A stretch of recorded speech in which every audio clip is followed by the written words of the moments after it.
Para pejuang PTN, bertemu kembali di channel Delfitra Hardian. Kali ini kami akan memberikan informasi penyebab calon mahasiswa gagal jalur SNBP tahun 2023. Seleksi nasional penerimaan mahasiswa baru sudah di depan mata. Pelaksanaannya akan dimulai pada Januari tahun 2023. Ada 3 jalur seleksi untuk masuk ke PTN tahun 2023, yaitu seleksi nasional berdasarkan prestasi SNBP, seleksi nasional berdasarkan tes SNBT, dan seleksi mandiri oleh perguruan tinggi. Masing-masing seleksi memiliki kuota atau daya tampung yang berbeda-beda. Daya tampung mahasiswa SNBP untuk setiap program studi pada PTN ditetapkan paling sedikit 20%. Untuk SNBT minimal 40% dan seleksi mandiri PTN maksimal 30%.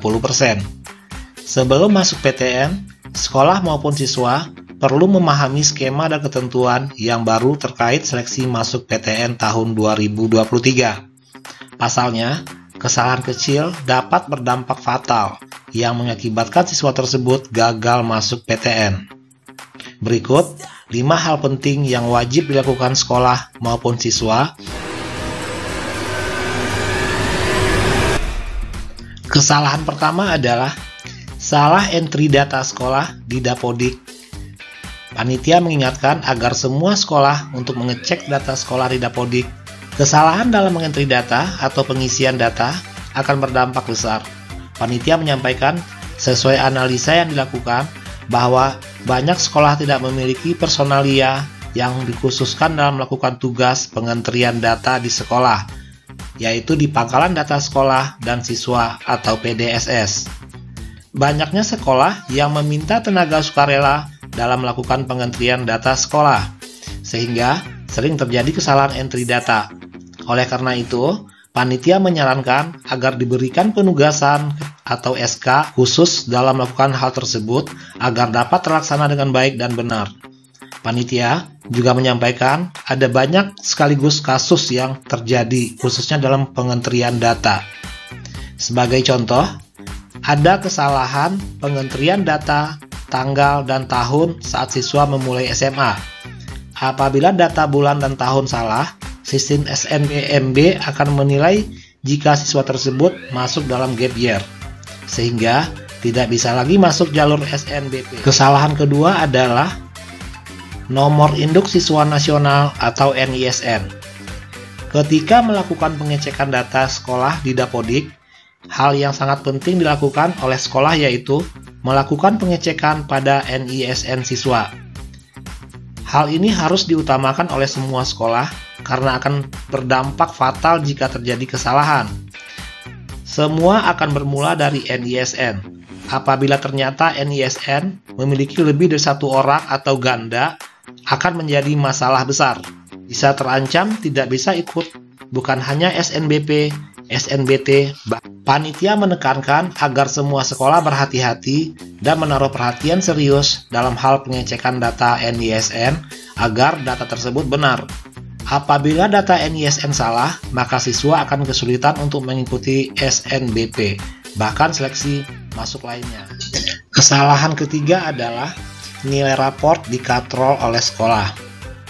Salah satu hal yang penting wajib dilakukan sekolah bagi siswa yang mengikuti jalur SNBP yaitu menyiapkan nilai raport, yaitu semester 1 sampai semester 5. Panitia menekankan agar sekolah tidak menciptakan raport yang baru.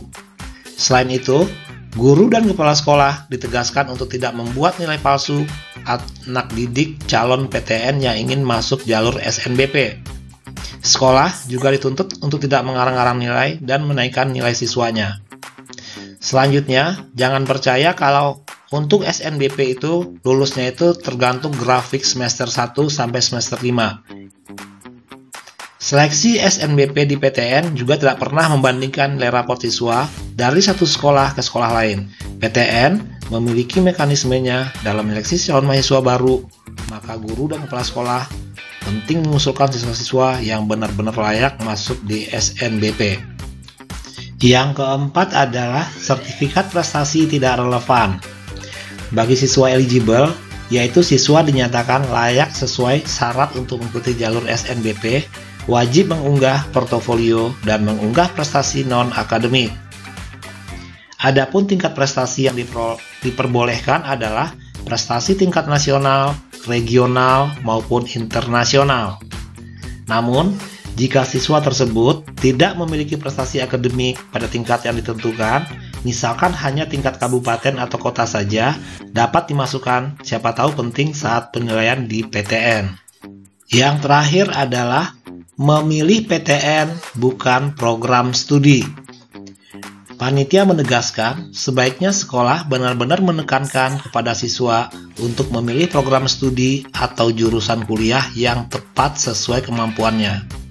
Tidak hanya karena dianggap keren, apalagi hanya melihat universitas.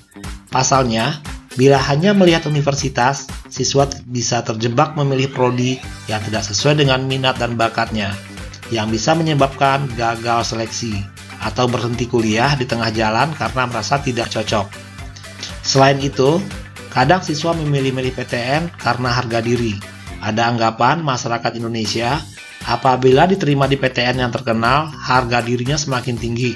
Padahal, hal tersebut tidaklah penting. Oleh karena itu, penting mendata prodi pilihan siswa sesuai kemampuannya. Demikian informasi ini kami sampaikan. Semoga adik-adik belajar dengan sungguh-sungguh. Selamat dan sukses. Terima kasih.